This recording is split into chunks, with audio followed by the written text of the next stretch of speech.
How are you doing, students? I've got a fun class for you today on Learning English with Lily.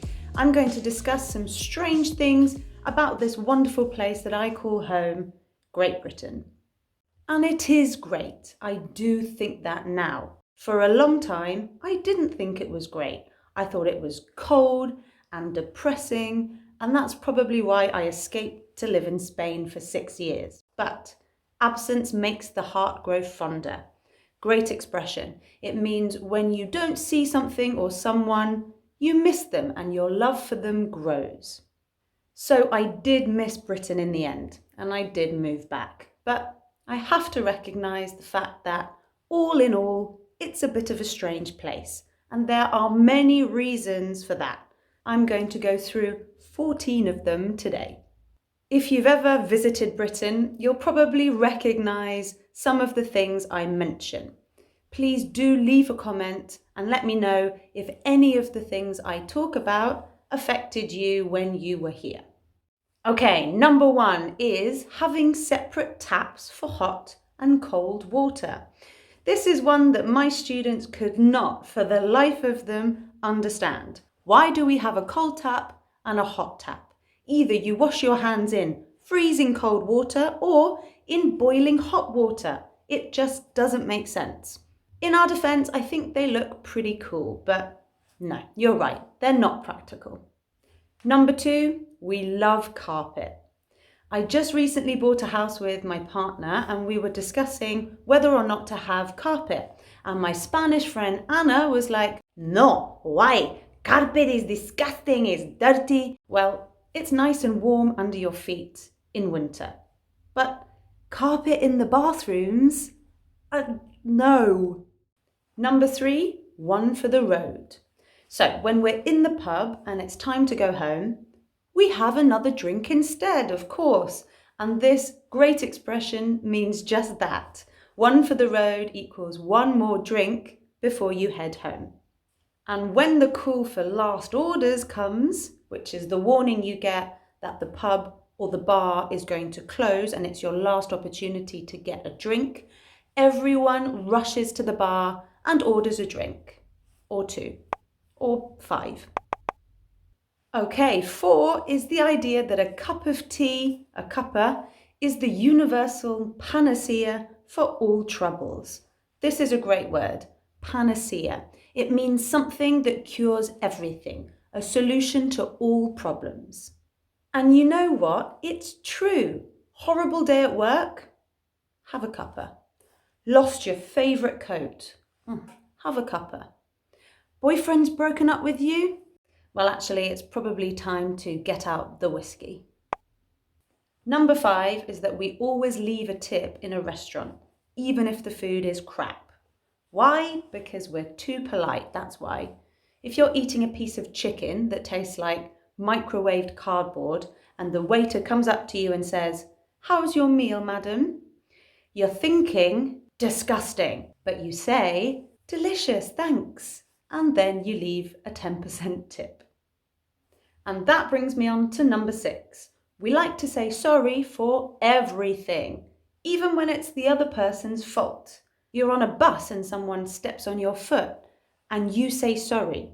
They step on your foot and you say sorry, as if you purposefully put your foot out for them to step on. It's madness.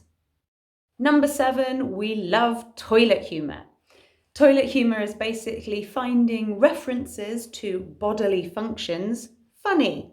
So pooing, weeing, farting, as well as willies, fannies, bums. We love all that. I'm particularly fond of toilet humour, I have to admit. It's very enjoyable, very immature, but fun. A bit like me. Right, 8, staying on the humour theme, we love sarcasm. We love being sarcastic. We love being ironic. Sometimes I've found that Americans, for example, just don't get it. If, for example, an American says to you, "You should really stop drinking so much vodka, or you're going to feel awful tomorrow morning," and you reply, "Oh, yeah, well, thanks, I'll bear that in mind," they think you're saying, "Thanks for the really helpful advice," when what you're actually saying is, go away and let me drink my body weight in alcohol. On to number 9. We are absolutely obsessed with the weather. Ask my dad, for example, what the weather's going to be like the following day, and he'll give you an hourly forecast like a weather presenter. At 7 a.m. it's going to rain heavily for around 3 hours. Then the sun will come out until around midday, and then it'll cloud over again and drizzle until about 3 p.m. But you know what? We need to know what's happening with the weather, because otherwise we get caught out.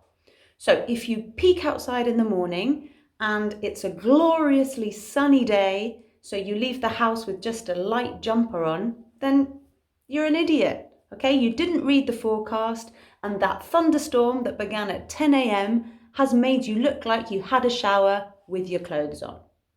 I always say to my students, think of yourself as an onion. It's all about the layers. British weather is changeable, and perhaps that's why it's such a great topic of conversation. And similar theme, number 10, we're hardcore when it comes to the cold. Oh yes, nowhere else will you see guys in t-shirts or girls in miniskirts and no tights in the middle of winter. We don't fear the cold, we're British. And this leads me on nicely, actually, to number 11. We eat ice cream in winter. Do you guys have ice cream vans in your country? Because we have this van that drives around and plays jingles. Just like that. You'd think that these vans operate just in the summer, but they don't. I went for a walk the other day with a friend and there was an ice cream van parked up. So we had an ice cream, and actually so did loads of other people. It was in the middle of January, freezing cold, perfect ice cream weather.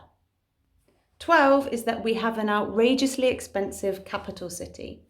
How about a pint of beer for £6 or spending £800 a month to live in a shoebox? Go to London. Number 13 is that we adore queuing. If there are 2 people working at the checkout in a supermarket and there are 10 people in one queue and there's no one in the other queue, then we'll probably go to the queue of 10 people. Okay, I'm exaggerating a little bit, but we really do love queuing. And finally, number 14, we love our terrible tabloids. A tabloid is a type of newspaper that has smaller pages, lots of pictures, and very sensationalist headlines. Sensationalist means dramatic, intended to shock and excite people.